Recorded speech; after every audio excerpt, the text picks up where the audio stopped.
नमस्कार, आपण पाहत आहात बहुजन हिताय न्यूज, जनसामान्यांचा बुलंद आवाज। औरंगाबाद शहरामध्ये अशांतता नाही आहे आज, परंतु शांतता रॅलीच्या नावाखाली मराठा समाजाच्या वतीनं रॅली काढून 13 तारखेला या शहरामध्ये मुद्दाम या शहरातील कायदा सुव्यवस्था बिघडवण्याचा प्रयत्न होऊ नये यासाठी आम्ही औरंगाबाद शहराचे पोलीस आयुक्त प्रवीण कुमार पवार साहेब यांची भेट घेऊन त्यांना कायदा व सुव्यवस्था या शहरात अबाधित यावी यासाठी प्रयत्न व्हावे आणि अशा रॅलीला परवानगी देऊ नये अशा प्रकारची विनंती केली होती।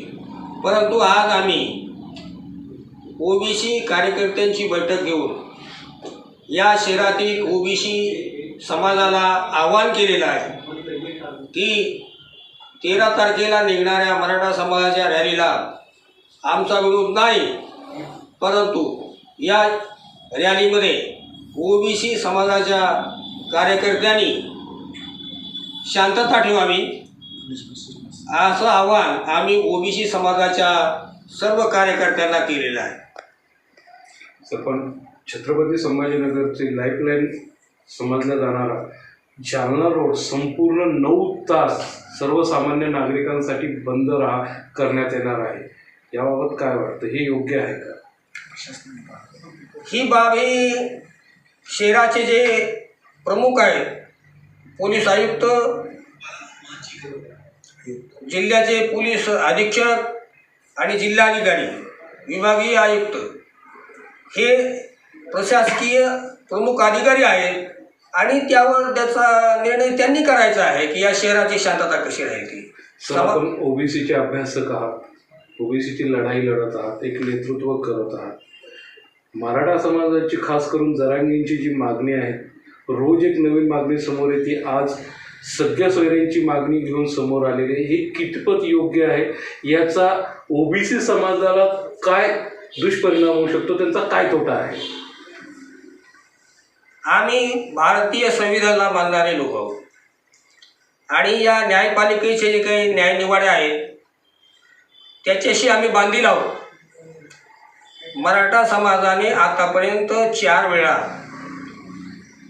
ओबीसी आरक्षणामध्ये SC-BCच्या प्रवर्गाखाली घुसून आरक्षण मिळवण्याचा प्रयत्न केला होता। 2014ला देखील महाराष्ट्र सरकारनं SC-BCच्या नावाखाली मराठा समाजाला आरक्षण देण्याचा प्रयत्न झाला, परंतु मुंबई हायकोर्टाने त्याला स्थगिती दिली होती। त्यानंतर ते सुप्रीम कोर्टामध्ये गेले, सुप्रीम कोर्टानं स्थगिती उठवली नाही आणि मूळ याचिका परत अंतिम सुनावणीला घ्यावी अशा प्रकारचे निर्देश दिले होते।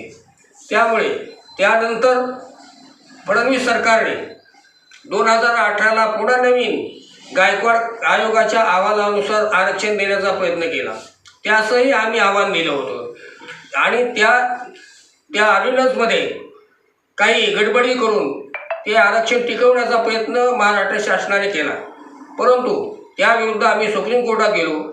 जयश्री पाटील विरुद्ध महाराष्ट्र शासन या प्रकरणामध्ये सुप्रीम कोर्टाने 5 मे 2021 रोजी निर्णय दिला, 5 न्यायमूर्तींनी निर्णय दिला आणि या न्यायमूर्तींनी असं सांगितलं की मराठा समाज हा मागासवर्गीय होऊ शकत नाही, तो सामाजिक, आर्थिक, राजकीय दृष्ट्या मागास नाही आणि एवढा मराठा समाज हा राजकीय दृष्ट्या सुधारित प्रगत समाज आहे, त्यामुळे तो आरक्षणाला पात्र नाही अशा प्रकारचा निर्णय 5 न्यायमूर्तींनी दिला।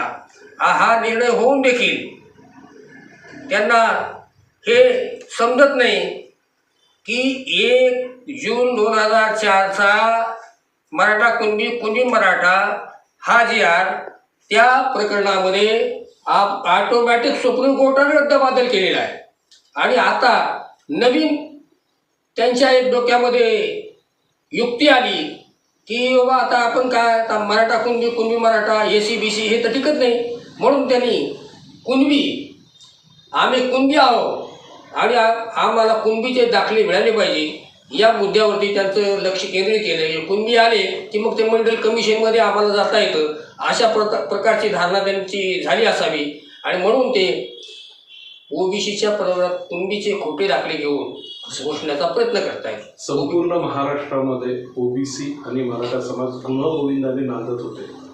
या दोन्ही समाजाला एक दुसऱ्याच्या विरोधात सरकार उभं करतंय का, राजकीय फायदा घेतंय का, काय वाटतं?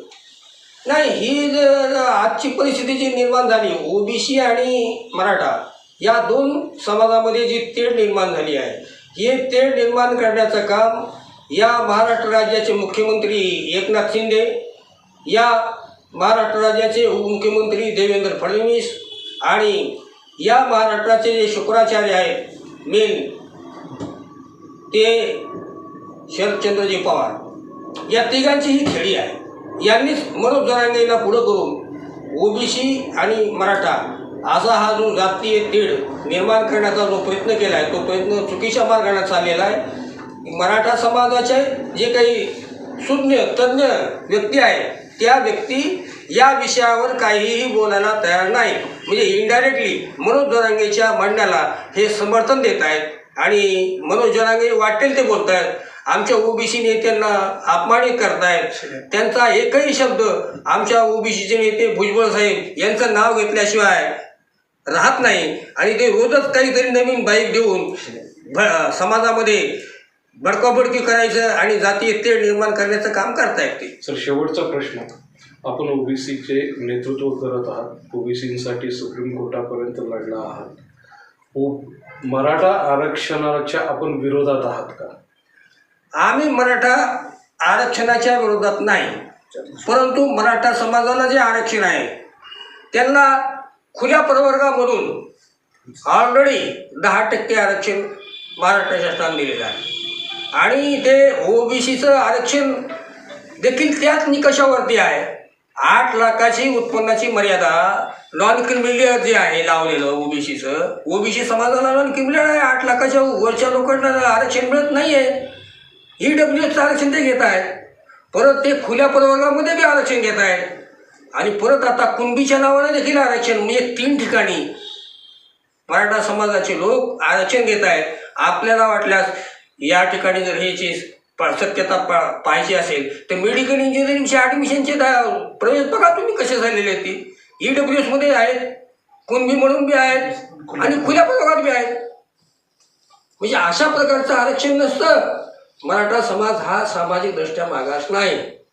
जर मराठा समाजाला ज्यांना आरक्षण कुणबीचे पाहिजे दाखले, अशाने काय करावं, सरकारला त्यांच्याकडे असलेली जी काही संपत्ती आहे, जमीन जायदाद सत्ता, ही सरकारला सुपूर्द करावी, परत करावी किंवा शासनानं अशा रिझर्वेशनची मागणी करणाऱ्या मराठा समाजाच्या कार्यकर्त्यांची प्रॉपर्टी जप्त करून त्यांना नंतर आरक्षणाचे दाखले द्यावे.